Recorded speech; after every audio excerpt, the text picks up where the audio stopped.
పశ్చిమ బెంగాల్లో ప్రభుత్వం మారగానే అక్కడి రాజకీయ నాయకుల పరిస్థితి తిరగబడింది.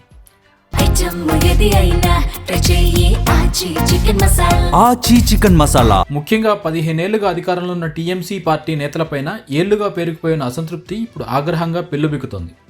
ఏకంగా ఎంపీలపైనే దాడులకు దిగుతున్నారు అక్కడి ప్రజలు. తాజాగా మరో ఘటన జరిగింది. పశ్చిమ బెంగాల్లో కట్మనీ ఆరోపణలు మరోసారి రాజకీయ దుమారం రేపుతున్నాయి. కూచ్ బెహార్ జిల్లా మథాబంగా ప్రాంతంలో తృణమూల్ కాంగ్రెస్ నేత షహీదుల్ మియా ఇంటి వద్ద పరిస్థితి ఉద్రిక్తంగా మారింది. ప్రభుత్వ గృహ పథకాల లబ్ధిదారుల నుంచి 5,000 నుంచి 20,000 వరకు డబ్బులు వసూలు చేశారంటూ స్థానికులు ఆయనపైన ఆరోపణలు చేస్తున్నారు. దీంతో పెద్ద సంఖ్యలో ప్రజలు ఆయన ఇంటిని ముట్టడించి నిరసనకు దిగారు. ప్రజల ఆగ్రహం చూసిన షహీదుల్ మియా దాడి చేస్తారన్న భయంతో ఇంట్లోనే మంచం కింద దాక్కున్నారు. చివరకు అక్కడికి చేరుకున్న పోలీసులు ఆయన్ను బయటకు తీసుకొచ్చి భద్రత కల్పించారు.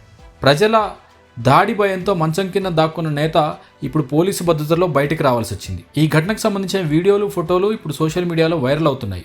ఇప్పటికే మరికొన్ని ప్రాంతాల్లో కూడా ఇలాంటి కట్మనీ ఆరోపణలు వెలుగులోకి రావడంతో స్థానికంగా ఉన్న టీఎంసీ పార్టీ నేతలు భయంతో సేఫ్టీ ప్లేసెస్కి వెళ్తున్న పరిస్థితి కనిపిస్తోంది. దీంతో పశ్చిమ బెంగాల్ రాజకీయాల్లో కట్మనీ వ్యవహారం మరోసారి హాట్ టాపిక్గా మారింది. ప్రజల నుంచి డబ్బులు వసూలు చేసిన వారిపైన కఠిన చర్యలు తీసుకోవాలని స్థానికులు డిమాండ్ చేస్తున్నారు.